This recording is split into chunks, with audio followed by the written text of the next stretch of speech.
All right, I'm going to just really briefly go over announcements. So for the announcements feature, you're just going to click on announcements, and you can see here I already did a welcome to our class week 1 that was posted. This was just a sample. I can click open any announcements that I already did, and I can edit them, I can review them. You have these 3 little bars. I can delete them, send them, copy them, and I can mark it as read.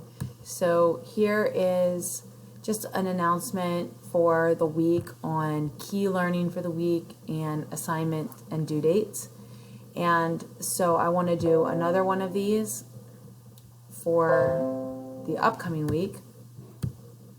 So I go back here to announcements, and I'm going to hit plus announcement. So once I do that, I'll need a topic. So we could do week 2 and maybe put your class in. This class was just a training class. So just put week 2, training class. This will go to the students' email addresses unless they turn off that feature, that notification.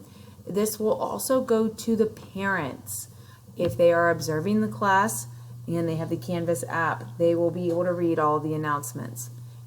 So this week we will be learning, and then you can put that, and then the assignments for this week you could list and make sure that you have the due dates, and then your live sessions or live lessons, you could put something about those, just where to find them, things like that.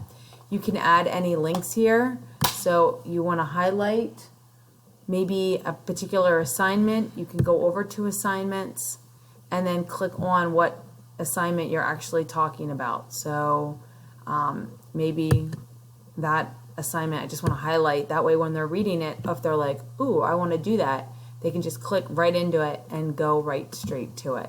So you can use the links and files and images section over here to add anything that you would like into your announcements. On some computers, laptops, Chromebooks, iPads, it'll be down here is where you'll be able to link to those things.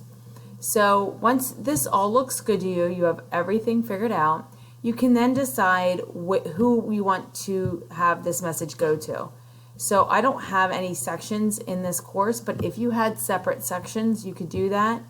And you can just click all sections if it's for everybody.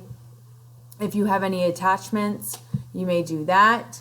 And then options. A really popular option is to delay posting. I use this a lot in the spring. So maybe I had this done on Friday, but I didn't want it to post until Sunday at midnight. So I would go to, let's say, the following Sunday, and I can pick, well, let's say 9 p.m. So this is all ready to go then for next Sunday at 9 p.m. And you can also allow users to comment if you would like, and enable any sort of podcast feed or allow likes. And students do like to do that, so if that's something that you want to do. When you're all done, you'll hit save. Now announcements do not go in the modules at all, but they can always click that announcements feature to see all of the announcements. And again, if you want, you can delete those. So you have that option right here. All right, if you have any questions, just let me know.